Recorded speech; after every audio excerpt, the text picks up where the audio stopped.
Welcome, everybody. Welcome to the new and improved Jaws Coffee Chat podcast. We're starting a new topic with hypoglycemia awareness. So today's date is April 30th, 2024. And we are here with the infamous Jennifer A. Whitaker. Welcome, welcome. We always like to give a special thanks to some folks for replaying our shows on their platforms. Zach Clayton of the PACT channel, Jay Stoyan of the Disability channel, and Lawrence Wingate of Wingate Studios. We definitely appreciate their support and participation. So be sure to like, share, and subscribe to our social media pages, our groups, our YouTube channel, or wherever it is you came to find out about us today. By the way, for closed captioning to show, be sure to turn on the CC at the bottom of your screen. And with that, I'm going to turn it over to Jennifer to tell us about our exciting news, what we've got coming up. Definitely exciting news and plenty of new stuff coming soon. Soon we will be talking about hypoglycemia. A lot of people associate it with diabetes. However, did you know there's actually such thing as being too healthy that you're unhealthy? Yeah. Right. And as a lot of people Conundrum. have said to me with my low sodium condition, it goes to prove that bad things aren't 100% bad for us. So many of us have at least the signs of hypoglycemia, whether we actually know that's what we're going through or not. I think, EJ, in the last few minutes before going live, we were talking about how tired and fatigued I am. It's later in the day, but this is when, before, it would be a Monday and we'd be talking about mental health, and I wasn't half asleep, was I? Okay, so that's some of the stuff we're going to uncover related to hypoglycemia. They are things that we often go to caffeine for, but unless, as the stigma says, unless you have diabetes, then you can't have hypoglycemia. Wrong! You don't have to have too much of something to lack something. I mean, a lot of us know that, especially when it comes to money, right? If you have too much of it, you don't lack it. Right. So, But they may think they're lacking it because they want more. Yeah, but in the realistic perception, if you have too much, you can't be without, because it's the opposite. And we're going to learn about how that applies to health. Because a lot of the symptoms that come with, then again, too much, like you said, when it comes to money, you have too much, so you think you're short of it. But the stigma with health is you've got diabetes. And I'm not a doctor, but I can tell you from my own experience, I show some of the same symptoms of people that have high blood sugar, but in reality, mine is too low, and consuming a carbohydrate is how I fix it. So that goes to like the low sodium issue I have. Well, how do I fix it? Take 1 gram of sodium tablet and it wakes me up. Because the reason I was tired had to do with my sodium being too little. But sodium is similar. People think that since a lot of people have too much sodium in their diet, that you can't be short of it. But the symptoms of too much and the symptoms of being short are very similar, if not the same. Oh, wow. Health is complicated. And you wonder why it pays so much to be a doctor, where you actually can explain it.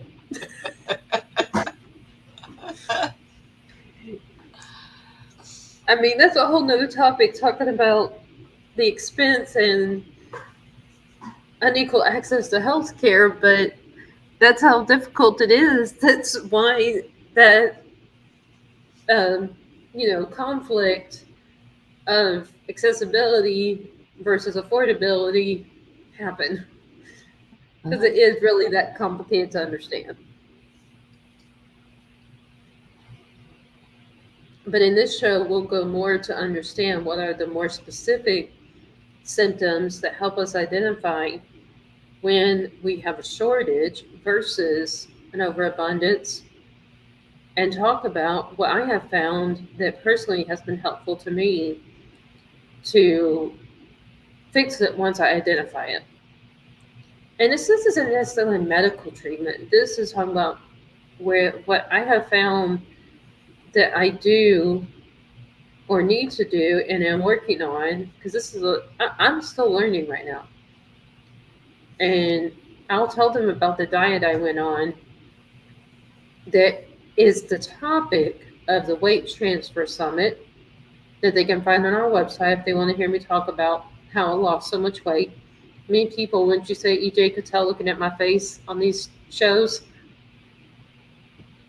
So from October of 23 to January of 24, I lost more than 4 inches in my waistline. Nice. Weight wise, I only lost 10 pounds, but I lost 4 inches in that 3 month period. I've lost more inches, um, even though my trainer has lost the record of all my measurements. So he doesn't know where I started, he doesn't know where I am. Sounds like he needs a virtual assistant. Oh, my VA. Little plug there. Yeah. There you go. No, I think he needs somebody. Whether it's virtual or it's in person, but he needs somebody to keep track of him. He even got a promotion. Can't keep up with it, but he got promoted. Yep. But that's just more of the different algorithms of the economy, as opposed we were talking about the algorithms of technology, right? Yep. So then we can't figure out the algorithms of the economy because people that seem to lack something get the promotion. But that's on a whole nother topic that all correlates with health, and the weight transfer summit of how I lost all those inches is on our website. But then that ties in with this was talking about on the hypoglycemia awareness, specifically when hypoglycemia is that abnormality, that medical thing going on, which I found myself struggling more with after losing those inches. It's kind of interesting, but that's where our listeners have more to tune into to figure out, well, do they have it? Or what should they watch out for, especially if they have diabetes and they decide to go on the weight transfer summit and get healthier. It's because it's not just weight loss. There's a lot more to it, to the weight transfer summit, and it has to do with overall health, well-being, and the transfer from unhealthy life to healthy life, which is not just weight. That's also de-stressing and other things that have to do with the mental health and all kinds of parameters. But as far as it applies to the hypoglycemia here, I did not expect my healthy eating to put me on the other end. So this is a great show to watch while working with the Weight Transfer Summit as a way to guide our listeners to become healthier, but to also stay aware of what could happen if they go too healthy, especially for those who have diabetes and they're on medication to control the blood sugar to keep it low enough so it's not high like what is typical of the diabetics. But if they go on the changes we're going to make in eating habits, daily lifestyle, and all these other things, that same dose of medication could end up being too much for them and causing their blood sugar to go too low instead of staying at healthy. So that's where this applies to not just those who have a shortage and are eating too healthy, like, say, a lot of vegans, but it can even happen to the general public that has diabetes or is pre diabetic and wants to make changes to get healthier before actually getting diabetes. Because actually, a lot of people don't realize this, but diabetes actually can be reversed. You can Yep. have it and go like on our weight transfer summit and transition to good health and then actually be no longer diabetic. A lot of people focus on living with diabetes versus getting rid of diabetes. Because they're not, the reason they got diabetes is they're not willing to make the changes that would get rid of it, largely. And a lot of times when it comes to diabetes, it's not that they necessarily didn't know about diabetes, at least for a lot of people I know, because it exists in such a huge portion of the population that doctors say is pretty much almost anybody who's overweight is prone to diabetes, at least at risk to be able to need to watch for it. And that's a huge portion of our American population that has some kind of weight problem. I mean, But you don't have to be overweight to get diabetes. My husband has you it. He is don't. not overweight, but he Right, won't and make the actually, this changes. He won't make the changes in his diet and exercise to help reverse it. right. But what I'm saying about the weight issue is because those typically are the people that are more likely to get diabetes. But then, like you're talking about, there may be even those that are born with it, which I forget which one's one or two, but there's diabetes one, diabetes two. One of them has to do with One you're unhealthy born eating. with. One you're One you're born born with? with. You can Okay. get it. You can get it at an older age, but type 2 diabetes is usually the one that you get as you get older. Right. So type 2 is what I'm talking about that has to do with unhealthy eating habits. But we may not necessarily want to accept that we have unhealthy eating habits, but are typically the ones with more weight issues. Mm-hmm. And the weight issues because they're unhealthy eating. But then, like you said, type 1 is that those that are born with it. And then actually, what a lot don't know is there can be others that get diabetes as a result of war. I mean, if somebody's shot in the right area of the abdominal, they'll have to have their kidney removed, and their kidney is what produces insulin that reduces the blood sugar to properly monitor the blood sugar level in reaction to whatever food is consumed by the body. Yep. So they don't really have a third type of diabetes, but it exists even though it's not actually labeled as far as I know. Yeah, I think the third And type that of has to do diabetes is actually is it Alzheimer's? I think they're calling the Alzheimer's third diabetes. has to do with the memory declining. Yeah, but I think there's something about it that they're saying I think it's Alzheimer's, or there's something that they're saying is the third diabetes.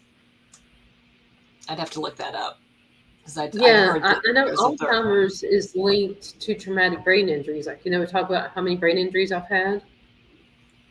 So I'm at the risk of Alzheimer's or dementia because of cognitive decline, which has to do with the Yeah, brain not functioning. yeah. But Third that doesn't have to do. type 3 diabetes is a term used for some researchers to describe the theory that insulin resistance and insulin-like growth factor dysfunction in the brain may cause Alzheimer's.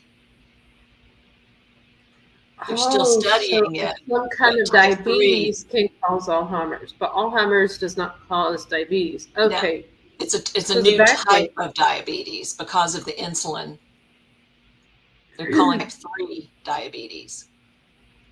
See, I knew there was something because that may also link to those in war. They're injured in the head, Mm-hmm. but the kind that my grandfather had was that he was shot in the abdomen. So there's nothing wrong with his brain, but he had to have his kidney removed that by not having a kidney to produce the insulin to then lower his blood sugar, he couldn't help but either life or death. And he had to have diabetes because he didn't have a kidney to produce the insulin. And that's what Didn't I have was saying. both There of was a them third. to, But in yeah. that case, I'd say there's a fourth, which is injury induced and not necessarily um, a chemical imbalance, right? But either way, we're uncovering that there's a lot more to it than just simply an unhealthy diet, even though the unhealthy diet is the one that's more known, Yep. more broadly known, versus these It's others been that the we big need to push in the uncover. past. Yep. Right. It's been the It's been push the that, public push. right. And you see where we're going, trying to bring out these other ones that are things to watch for, that even say the diabetes 2, diabetes 1, I mean, that could start off with, say, cutting a kid's sugar, and then they have low blood sugar, or you got to find out if it's low or high, but you notice what we'll talk about later on, there are the different symptoms of the blood sugar being off level to then figure out, is it low, is it high? At least to figure it out enough to take them to decide you need to take them to a doctor and get them some guidance based off what they see, what's the right kind of doctor to go to, and figure out the path for that specific individual. Well, to basically try to help bring more awareness of these various kinds for Americans to get healthier.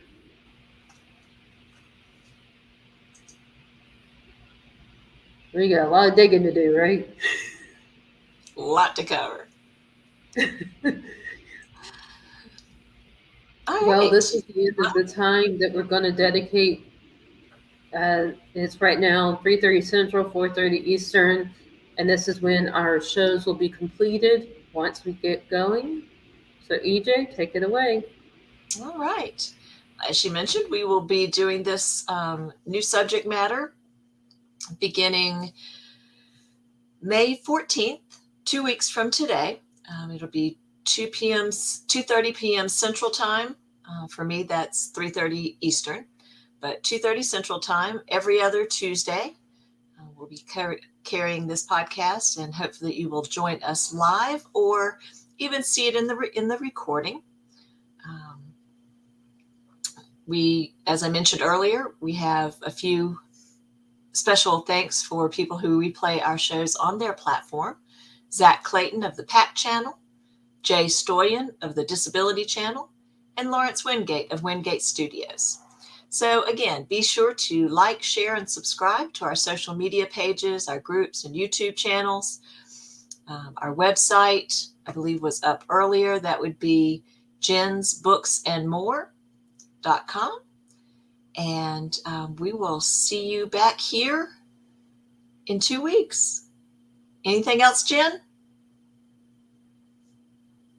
Stay tuned because we may see you soon for a real estate show. Aha! There's a little Yeah. kicker. All right. Yeah, I'm meeting with the owner of a specific Keller Williams location of that huge real estate, like Remax and all those other big ones. And she and I might be going on, and we might be having some real estate stuff on here. But stay tuned. Stay tuned. All right, folks. Until next time, we wish you a productive and enjoyable week. Bye-bye. Take care.